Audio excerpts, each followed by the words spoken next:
Bonjour à tous. Alors, à la page 60 du cours, vous trouverez le schéma qui se trouve derrière moi. Je vous conseille de le prendre à côté de vous parce que, ben, comme vous pouvez le voir, je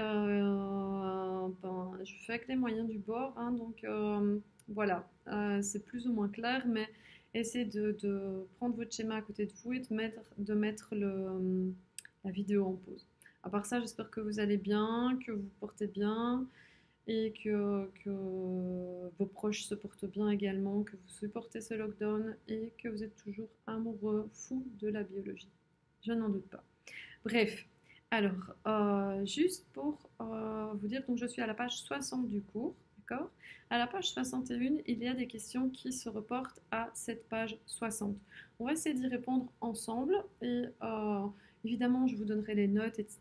Je vous donnerai aussi certainement des petits exercices et des questions.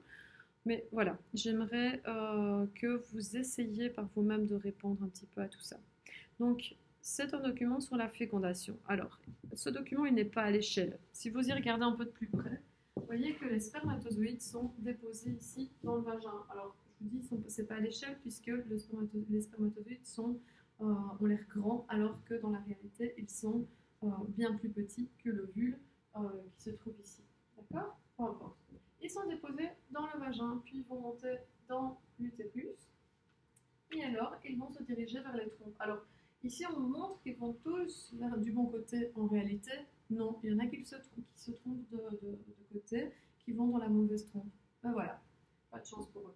Alors, les spermatozoïdes vont aller dans les trompes. Alors, si tout se passe, je veux dire, de façon coordonnée avec le cycle de la femme, c'est-à-dire si elle est en période de fécondité, donc c'est-à-dire en période de fertilité où elle vient d'ovuler, et bien son ovule ici a été mis dans les ovaires, capté par le pavillon de la trompe utérine, et vous avez ici donc l'ovule qui va avancer grâce à des petites cellules qu'on ne voit pas sur ce dessin, mais qui sont des cellules ciliées qui battent, d'accord, pour faire avancer l'ovule ici petit à petit le long des trompes et le faire se diriger vers l'utérus.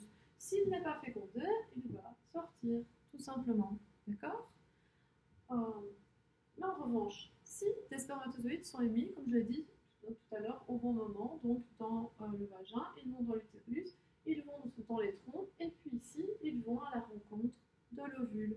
Alors, cette rencontre peut se faire, vous savez que la durée de vie d'un ovule, c'est à peu près 48 heures, donc la fécondation doit se faire dans les 48 heures après l'ovulation.